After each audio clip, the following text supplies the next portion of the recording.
Alhamdulillah kita dikumpulkan kembali di tempat yang mulia ini, dan kita diawali dengan kita beribadah kepada Allah Subhanahu wa taala, kita berzikir kepada Allah Subhanahu wa taala, dan kita salawat kepada Nabi Muhammad sallallahu alaihi wasallam.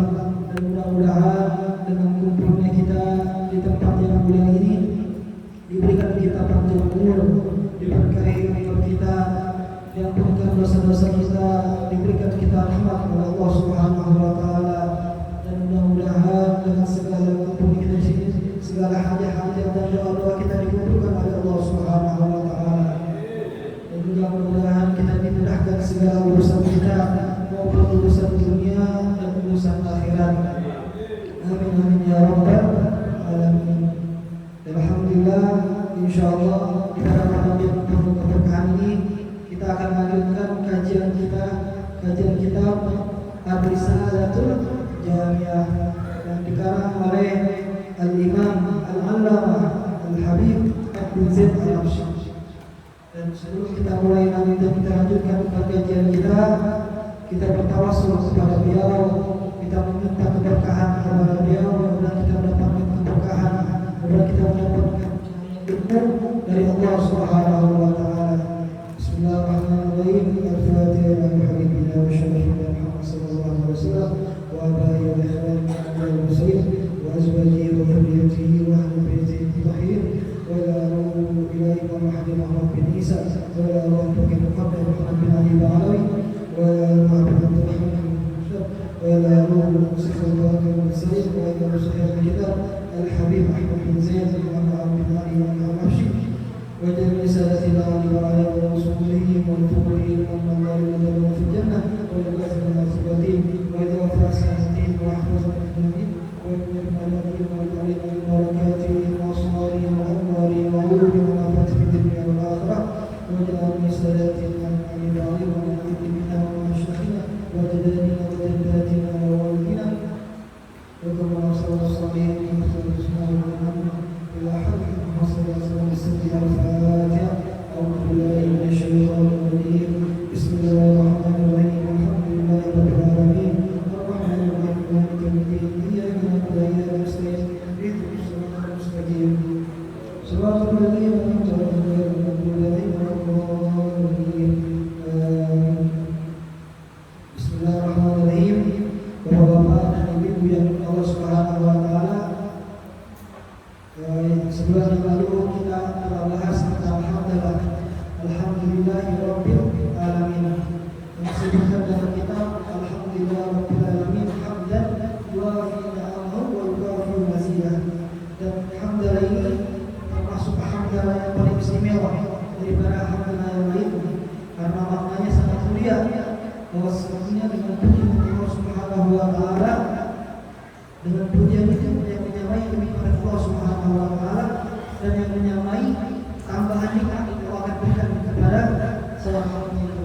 Jadi kita berterima kasih kepada Allah Subhanahu wa taala, tanda syukur dan tanda terima kasih kepada Allah Subhanahu wa taala kita sebagai seorang hamba.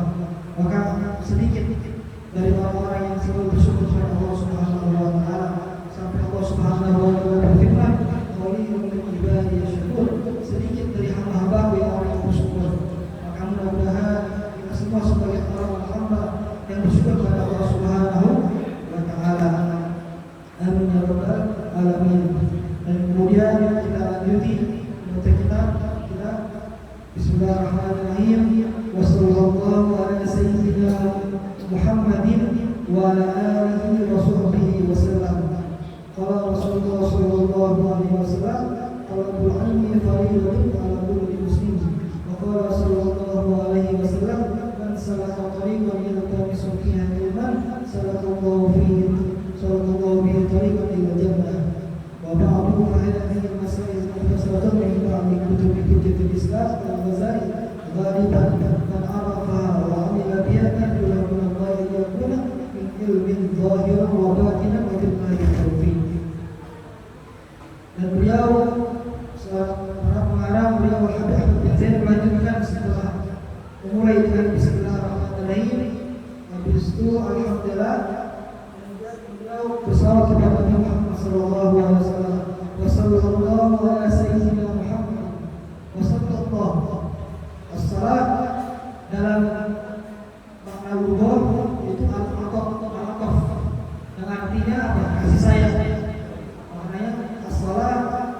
kasih sayang. Maka salawat itu berbeda-beda. Wa in kana minallahi rahmatun, wa in kana minal malaikah fa istighfarun, wa in kana minal adami fa du'a wal tadarrur.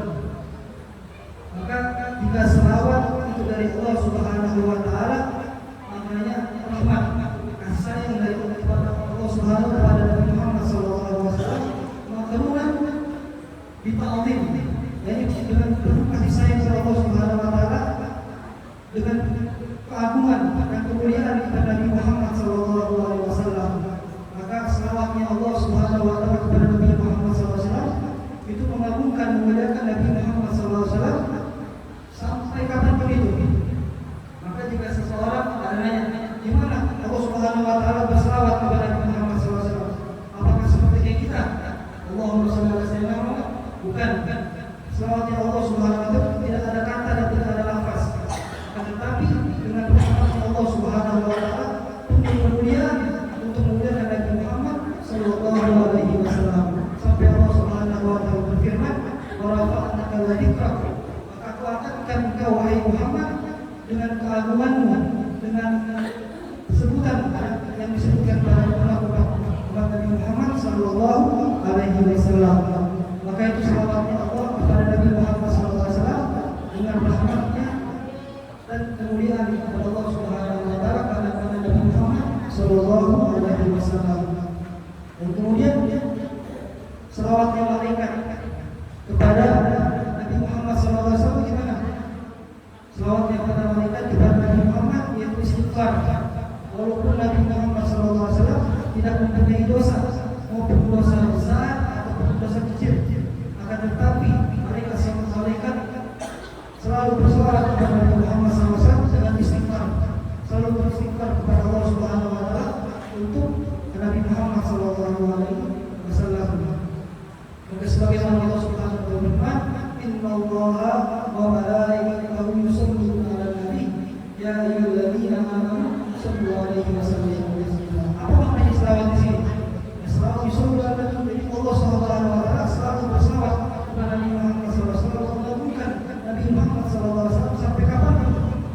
Dan sama juga kepada malaikat selalu beristighfar kepada Nabi Muhammad sallallahu alaihi wasallam dan sampai kapan?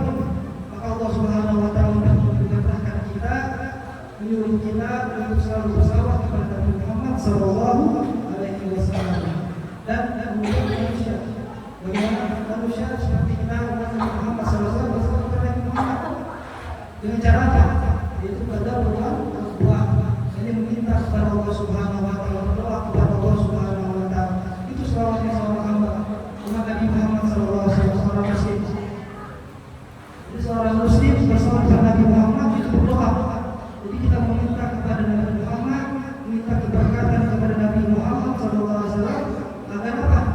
Agar doa-doa kita dikabulkan oleh Allah Subhanahu wa taala, agar dikabulkan oleh Allah Subhanahu wa taala. Kita dianjurkan kepada Nabi Muhammad sallallahu alaihi wasallam sebelum kita berdoa memulaikan dengan selawat kepada Nabi Muhammad sallallahu alaihi wasallam. Dan sebelum kita menyelesaikan doa juga kita dianjurkan untuk berselawat kepada Nabi Muhammad sallallahu alaihi wasallam. Maka kita selawatnya kita kepada Nabi Muhammad sallallahu alaihi wasallam kembali kepada kita. Kita meminta kepada Allah Subhanahu wa taala maka dikabulkan segala hajat-hajat kita. Maka sebagaimana dikatakan hadis Nabi Muhammad sallallahu alaihi wasallam, "Idza asbat hajat alaika fa'tir salat alaika." Jika telah susah pada hajat-hajat kebutuhan kalian, maka memperbanyakilah selawat kepada Nabi Muhammad sallallahu alaihi wasallam. Memperbanyakan selawat kepada Nabi Muhammad sallallahu alaihi wasallam agar kita mendapatkan segala apa yang hajat-hajat kita, doa-doa kita dikabulkan oleh Allah Subhanahu wa taala. Kita minta kepada Nabi Muhammad sallallahu alaihi wasallam kita mendapatkan keberkahan beliau. Sebab kita berselawat kepada Nabi Muhammad maka dikabulkan segala doa-doa kita. Wassallallahu ala sayyidina Muhammad. Yang pertama kita berselawat kepada Nabi Muhammad sallallahu alaihi wasallam. Allah berselawat kepada Nabi Muhammad ala sayyidina Muhammad. Sayyidina itu maknanya luas, maknanya banyak maknanya sayyidina. Maka ada 4 perkara dalam makna sayyidina dalam bahasa. Yang pertama, man saja fi qaumi. Man saja Nabi, siapa yang dianggap dalam kaumnya, yang dipimpin dari kaum itu yang pertama namanya dalam bahasa sayyid. Sada di kaum, jadi pemimpin dari kaum itu dinamakan sayyid. Yang kedua, man yathwa sawadidu al-jayshu awat bahu. Jadi maknanya yang dinamakan sayyid ini yang banyak pengikutnya, banyak tentara-tentaranya itu dinamakan sayyid. Itu adalah bahasa yang kedua dinamakan sayyid, yang banyak pengikutnya disebut sayyid. Dan yang ketiga, yang tafassa ilaihi nas inda syada'id. Jadi ketika seseorang itu takut atau ingin mendapatkan solusi, maka kembali kepada dia. Ketika seseorang itu ingin minta solusi atau ada yang lainnya, kembali kepada dia, maka itu dinamakan sayyid. Dia itu seorang sayyid dinamakan. Dan yang terakhir, kalimat keempat, al-halim alladzi la yastaqimu al-ghadab. Wa qad istamaha sifat Nabi Muhammad SAW. Al-halim, seorang yang penyantun, alladzi la yastaqimu al-ghadab, yang tidak gampang pada dirinya untuk mengatakan amarah, tidak gampang seorang marah. Nah itu dinamakan sayyid. Dan semua sifat-sifat yang tadi disebut ada di sifat Nabi Muhammad SAW, maka dinamakan sayyid. Nabi Muhammad SAW karena sifatnya keempat sifat ini ada di sifat Nabi Muhammad SAW. Kemudian Muhammadin yaitu Muhammad SAW, nama Muhammad SAW. Nah, asalnya Muhammadin itu isim maf'ul mudhaf. Isim maf'ul mudhaf. Kenapa dinamakan Sayyidina Muhammad? Karena at-tawassul bi-khisal hamidah. Jadi banyak dari segala sifat-sifat yang dipuji. Maka di sifat Nabi Muhammad SAW ada sifat yang dipuji, maka dinamakan Muhammad. Nah, itu Muhammad karena sifat Rasulullah SAW itu banyak yang terpuji dari sifat Rasulullah SAW. Maka beliaulah termasuk manusia yang paling sempurna, kekasih Allah Subhanahu wa Ta'ala yang terpuji. Kemudian wa ala alihi yaitu keluarga. Di makna alihi itu ada yang mengatakan alihi yaitu humul mu'minun min Bani Hashim wa Bani Muttalib. Maka Imam Syafi'i mengatakan makna alihi yaitu seorang yang mukmin beriman kepada Allah Subhanahu wa Ta'ala dari keluarga Bani Hashim dan Bani Muttalib. Apa Bani Hashim? Bani Hashim itu keluarga, keturunan Hashim, yaitu kakek Rasulullah SAW. Hashim itu mana? Ini kakek Rasulullah SAW. Itu Bani Hashim. Bani Muttalib juga sama, jadi keturunan dari kakek Rasulullah SAW. Maka setiap dari keturunan dari Bani Hashim sampai sekarang keturunannya itu dinamakan alihi. Jadi keluarga Nabi Muhammad SAW. Kita salawat kepada Nabi Muhammad, Allahumma shalli ala sayyidina wa ala alihi, yaitu keluarganya Bani Hashim dan Bani Muttalib sampai di zaman sekarang Nabi Muhammad SAW termasuk juga alihi wa sahbihi. Nah, sahabat Nabi Muhammad SAW. Ada makna sahabat dalam bahasa yaitu qalat al-ishatu ma'am. Ini panjanglah waktu yaitu berhubungan dekat kepada seseorang itu dalam sahabat. Makna dalam bahasa yaitu lama waktunya. Jadi bukan 2 minggu atau 2 bulan atau 3 bulan. Jadi lama, jadi setahun atau 2 tahun itu dalam bahasa maknanya sahabat. Akan tetapi istilahan di sini makna sahabat Rasulullah SAW bahwa sama Nabi SAW mu'minan bihi wa man iman. Jadi siapa yang bertemu kepada Nabi Muhammad SAW, yang melihat Nabi Muhammad SAW setelah biasa, jadi setelah diutusnya Nabi Muhammad SAW. Maka jika seseorang dari Nabi SAW beriman kepada Nabi Muhammad SAW, akan tetapi sebelum diutusnya Nabi Nabi Muhammad SAW, maka tidak disebut sahabatnya Nabi Muhammad SAW. Contohnya apa siapa? Contohnya pamannya Sayyidah Khadijah, istrinya Rasulullah SAW. Nah, beliau beriman kepada Nabi Muhammad SAW. Akan tetapi sebelum Nabi SAW diutus sebagai Nabi, maka itu tidak termasuk sahabatnya Rasulullah SAW. Dan juga syaratnya dinamakan sahabat Nabi SAW dan pertama beriman dan melihat Nabi SAW dan mengatakan ini ketika dia melihat Nabi SAW dengan secara normal. Jadi Nabi SAW itu pernah Isra Mi'raj. Nah, beliau bertemu para nabi, para anbiya ketika di Isra Mi'raj. Nah, tetapi para anbiya ini tidak disebut sahabat Nabi SAW. Padahal mereka ketemu Nabi SAW setelah diutus sebagai Nabi. Maka kenapa tidak disebut sebagai Nabi atau sahabat Rasulullah SAW? Karena ketika mereka ketemu Nabi SAW itu dengan secara ruh, bukan secara dasar. Nah, jadi pertemuan yang mereka dengan Nabi SAW itu dengan ruh, maka tidak disebut sahabat Rasulullah SAW. Dan ada juga Nabi yang bertemu dengan Nabi SAW secara dasar. Contohnya siapa? Nabi Isa AS. Karena Nabi Isa AS sejarahnya beliau tidak meninggal, beliau itu diangkat di langit ketujuh. Maka ketika Isra Mi'raj beliau ketemu Nabi SAW dengan ruh dan jasadnya. Maka itu beliau bisa dinamakan sahabat Rasulullah SAW dan juga Nabi dan Rasul. Yaitu bedanya Nabi Isa AS. Dan juga syaratnya untuk dinamakan sahabat Nabi SAW yaitu beriman kepada Nabi SAW dan juga ada syarat maka dalam sahabat ini gak harus dia bersama Rasulullah SAW hidup dengan lama.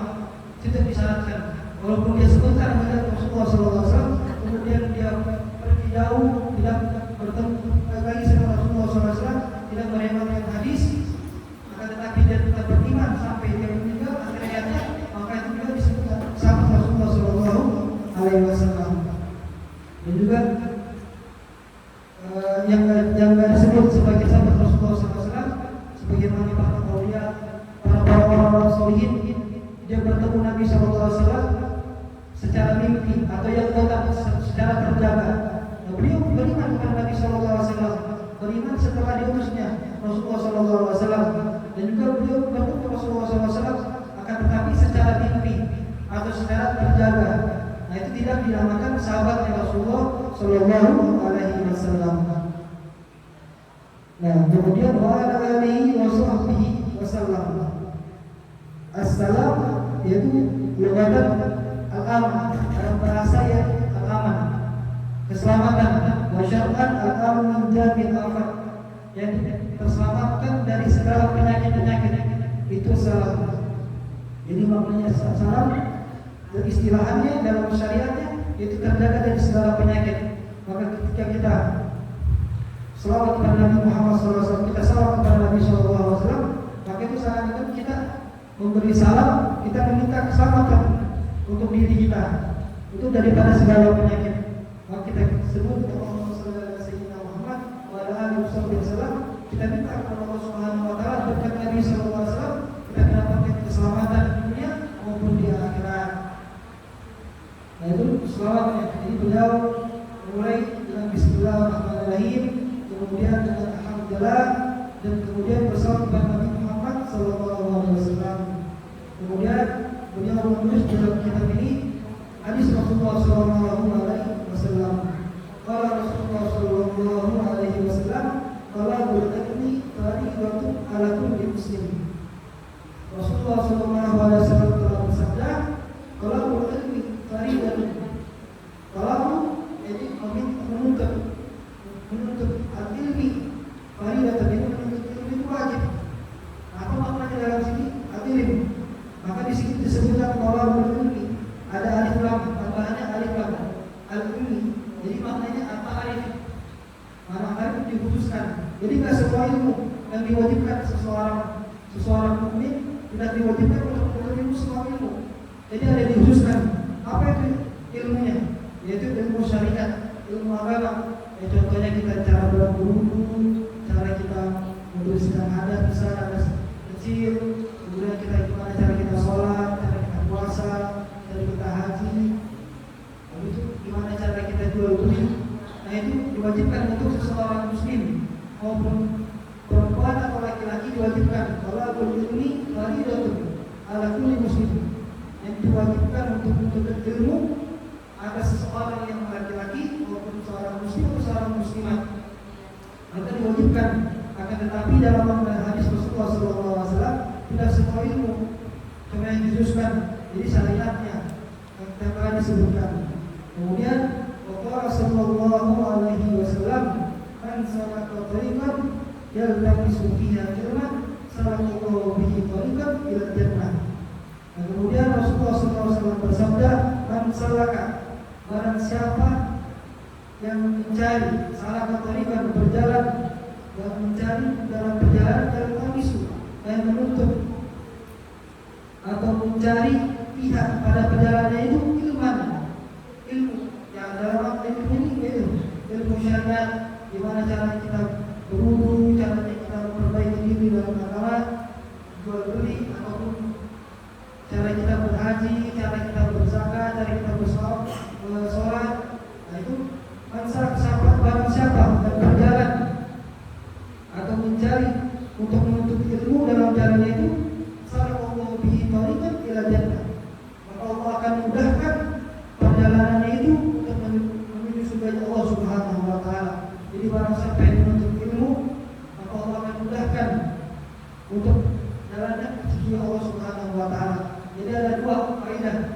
Allah mudahkan di dunia, yaitu Allah mudahkan untuk segala yang memudahkan untuk mengamalkan kebaikan itu di dunia, dan di akhirat itu Allah akan mudahkan untuk menuju surga Allah Subhanahu wa taala. Itu makna hadis Rasulullah SAW. Maka fadilahnya seseorang untuk menuntut ilmu itu sangat mulia, Allah sangat mudahkan untuk menuju surga Allah Subhanahu wa taala. Sebagaimana disebutkan para ulama, barang siapa yang menuntut ilmu dari rumahnya melangkah dari rumahnya ke tempat untuk menuntut ilmu, maka Allah akan ampunkan dosa-dosanya maupun dosa yang lalu dan dosa yang akan datang.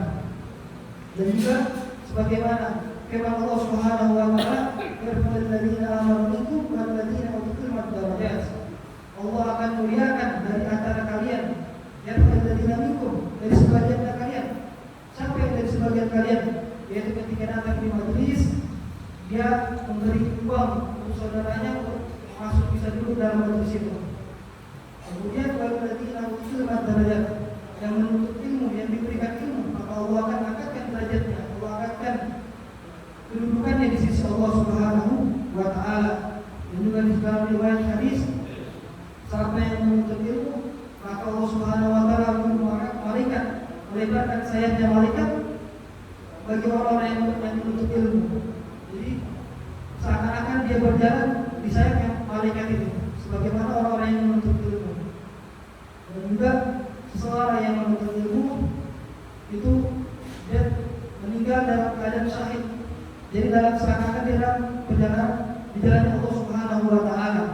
Maka ketika dia menuntut ilmu dalam perjalanan ilmu, ketika dia meninggal, maka dia meninggalnya mati syahid. Saking mulianya seorang yang menuntut ilmu. Dan seseorang yang menuntut ilmu itu tidak dipandang umurnya, maupun dia muda atau dia sudah tua, itu tidak dipandang. Jadi sampai kapanpun, sampai kita di akhir hayat kita selalu menuntut ilmu. Wabadu, kemudian beliau sama wabadu fahadi masail mukhtasarah. Wabadu, dan setelahnya, yaitu setelah Bismillahirrahmanirrahim, setelah Alhamdulillah, setelah salawat, wabadu fahadi masail mukhtasarah. Dan beliau berkata, dan ini masail dalam kitab ini masail, ini masalah mukhtasarah. Apa artinya mukhtasarah? Mukhtasarah yaitu lafaznya sedikit, akan tetapi maknanya luas. Nah, jadi mukhtasarah. Jadi sedikit lafaznya, sedikit sebutannya, akan tetapi maknanya luas. Jadi ada 4. Dalam disebutkan ada 4. Jadi pertama mukhtasarah, kemudian mutatawalah, yang ketiga ishab, dan terakhir ikhtasarah. Nah, yang pertama mukhtasarah artinya maka dalam hukum kalau mau, jadi sedikit lafaznya akan tetapi maknanya luas. Itu maknanya mukhtasarah. Dan kemudian mutatawalah, yaitu artinya apa? Yang lafaznya luas akan tetapi maknanya juga luas. Nah, contohnya seperti kita Imam Ghazali, Ihya Ulumuddin, yaitu lafaznya banyak dan maknanya juga banyak. Nah, itu mutatawalah. Dan yang ketiga ishab, itu lawan katanya mukhtasarah. Jadi lafaznya sedikit dan maknanya pun juga sedikit. Itu ishab. Dan yang terakhir ikhtasarah. Ikhtasarah itu yang artinya lafaznya luas tapi maknanya sedikit. Lafaznya banyak tapi maknanya sedikit. Nah, itu ada 4. Yang pertama mukhtasarah, yang kedua mutatawalah, yang ketiga ishab, yang terakhir ikhtasarah. Nah, yang di sini beliau sebutkan fahadi masailul mukhtasarah min ba'dil kutubi hujjatul Islam Al-Ghazali.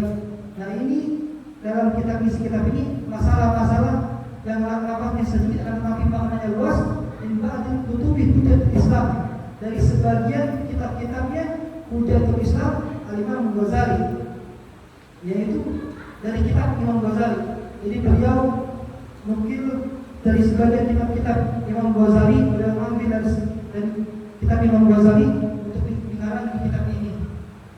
Nah, jadi sangat mulia Imam Ghazali, sebagaimana para ulama hadis, para ulama itu memuliakan Imam Ghazali. Kata beliau, kitabnya Imam Ghazali itu banyak rahasia dalam kitab beliau. Jadi sampai Nabi Sallallahu Alaihi Wasallam memuji Imam Ghazali.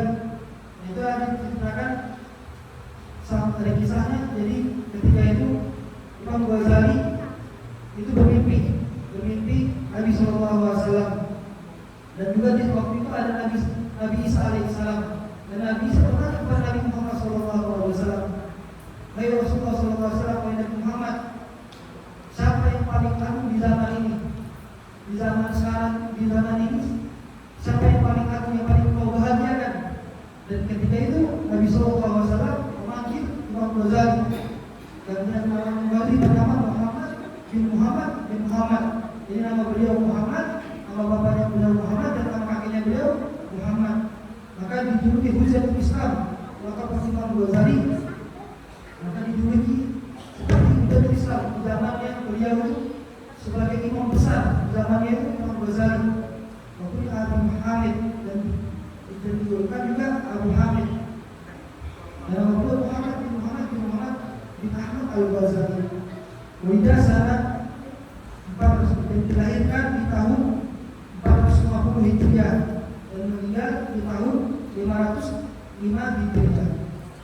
Nah, jadi beliau mengambil sebagian faidah-faidah di sekitar Imam Ghazali. Hadis masail mukhtasaratun min ba'di kutub Hujjatul Islam Al-Ghazali ghaliban. Ini kebanyakan. Dan beliau menyebutkan di sini, menuliskan kitab ini, man a'laha wa amila biha narju lahu minallahi ayyakuna min ahli ilm. Barang siapa yang mengetahui kitab ini dan mengamalkan kitab ini, maka aku berharap pada Allah Subhanahu wa taala ayyakuna ahli ilm zahiran wa batinan. Dan beliau berdoa, Ahmad bin Zaid berdoa, siapa yang menuntut ilmu, membaca kitab ini dan mengamalkannya, maka aku berdoa kepada Allah Subhanahu wa taala buat dia menjadikan sebagai orang yang ahli ilm zahir dan batin. Tidak mendapatkan ilmu zahir, mendapatkan ilmu batinnya. Nah, jadi mudah-mudahan kita membaca kitab ini, kita insyaallah dimudahkan untuk mengamalkannya, dan mudah-mudahan kita bisa memberi faidah kepada kerabat-kerabat kita juga, dan dapat menjadikan orang yang alim dari ilmu zahir dan ilmu batin. Dan kemudian beliau wabillahi taufik. Wabillahi taufik. Bagaimana wabillahi taufik, yaitu beliau meminta pertolongan kepada Allah Subhanahu wa taala untuk mendapatkan taufik. Jadi beliau meminta kepada Allah Subhanahu wa taala untuk mendapatkan taufik bagi diri beliau dan bagi siapa yang membaca kitab ini. Dan taufik apa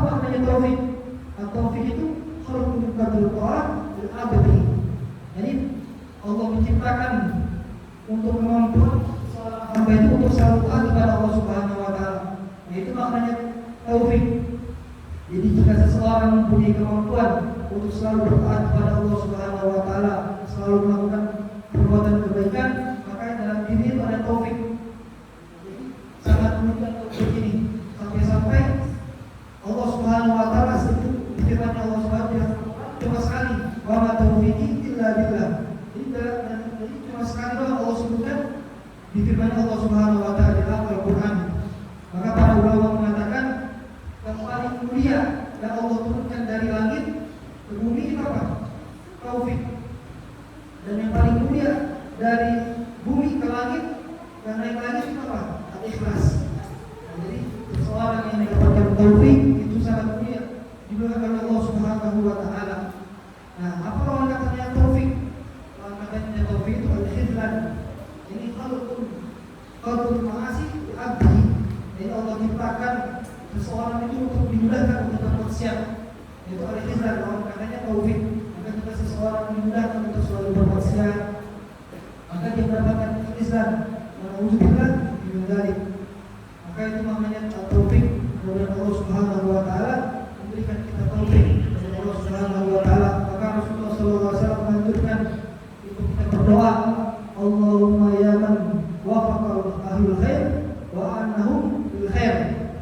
Allah Subhanahu, ya Allah, Engkau yang Maha memberikan taufik kepada seseorang yang baik dan Engkau yang mudahkan untuk memberikan perbuatan yang baik. Fa'inna wafiqna, maka ya Allah berikan aku taufik seperti Engkau berikan orang baik itu taufik dan Engkau bantukan. Engkau tolongkan seseorang baik itu memperbuat kebaikan.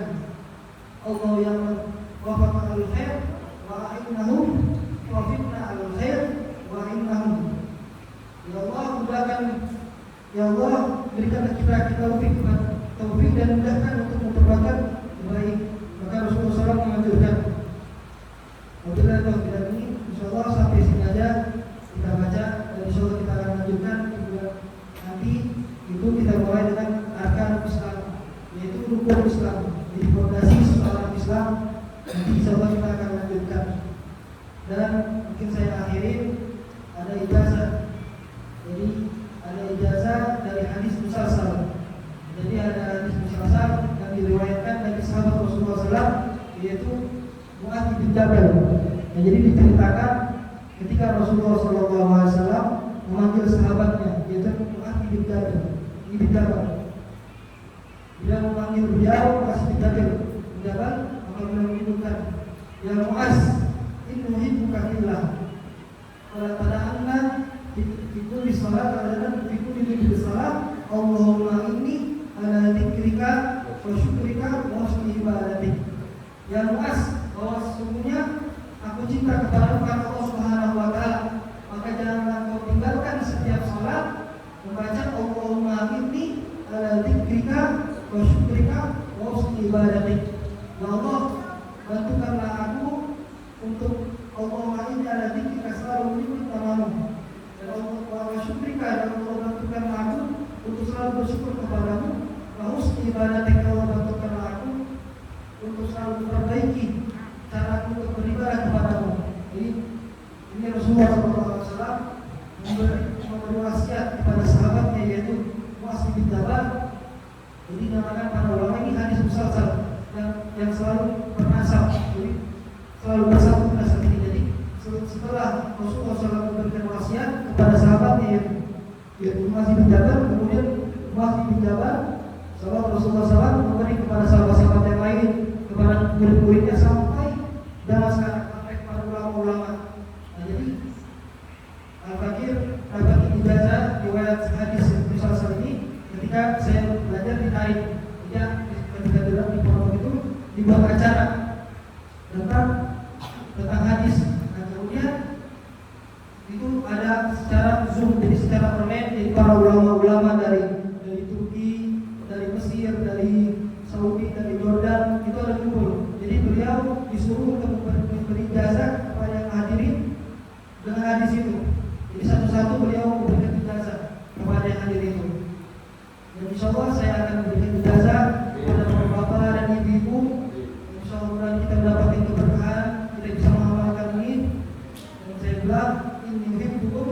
Bismillah. Fala tada'anna fi kulli salat. Allahumma inni ala dzikrika wa syukrika wa husni ibadatik. Sesungguhnya saya minta kepada kalian dan maka janganlah tinggalkan setiap sholat, setelah sholat untuk membaca Allahumma inni ala dzikrika wa syukrika wa husni ibadatik. Ya Allah, bantukanlah, tolongkanlah aku untuk selalu berdiri ke namamu, dan bantukanlah aku untuk selalu bersyukur kepadamu, dan bantukanlah aku, tolongkanlah aku untuk memperbaiki cara aku untuk beribadah kepadamu. Maka jangan lupa kita selalu setiap sholat Allahumma inni ala dzikrika wa syukrika wa husni ibadatik. Dan kemudian ada tambah amalan, yaitu sebagai diriwayatkan sebagaimana Rasulullah SAW mewasiatkan anaknya beliau, putrinya beliau, Sayyidina Fatimah, dan kepada Sayyidina Ali, dan beliau mewasiatkan untuk membaca tasbih sebelum tidur, tasbih 33 kali, dan hamdalah 33 kali, dan Allahu Akbar 34 kali. Nah, Rasulullah SAW mewasiatkan putri beliau supaya mudah-mudahan rumah tangganya dimudahkan, ditambahkan rezekinya, dikuatkan di rumahnya. Jika jadi Allah Rasulullah suruh mengamalkan Sayyidah Fatimah sebelum tidur membaca tasbih subhanallah 33 kali, alhamdulillah 33 kali, dan Allahu Akbar 34 kali. Dan mudah-mudahan Allah mudahkan untuk kita selalu beristiqomah. Allah berikan kita taufik dan hidayahnya. Dan Allah Subhanahu wa taala tambahkan keimanan kita kepada Allah Subhanahu wa taala dan Rasulnya. Dan Allah Subhanahu wa taala berikan kita pada umur berkah umur kita, dan di akhir kita menjadi dalam husnul khatimah. Amin ya rabbal alamin. Allahumma shalli ala sayyidina Muhammad hamdan syakirin hamdan na'imin hamdan yuwafiqu wa yuwafiqu.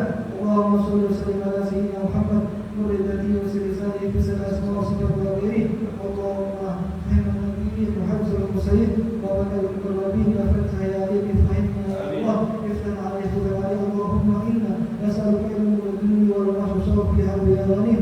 Allahumma inna bidna wa zinna bina bi taqwa wa al-afi ya arhamar rahimin. Rabbana atina fid dunya hasanatan wa fil akhirati hasanatan wa qina adhaban. Wa sallallahu ala sayyidina Muhammad nabiyil ummi wa ala alihi wa sallam. Subhana rabbika rabbil izzati amma yasifun. Wassalamu alhamdulillahi rabbil alamin. Dan terakhir saya minta maaf kalau ada kurang salah kata atau kurang sopan. Saya minta maaf, minta halalnya, minta ridhonya, dan insyaallah saya akan berangkat umroh, dan sebagian ada jamaah bapak-bapak dan ibu akan berangkat umroh. Saya minta halal dan ridhonya. Wabillahi taufiq wal hidayah. Wassalamualaikum warahmatullahi wabarakatuh.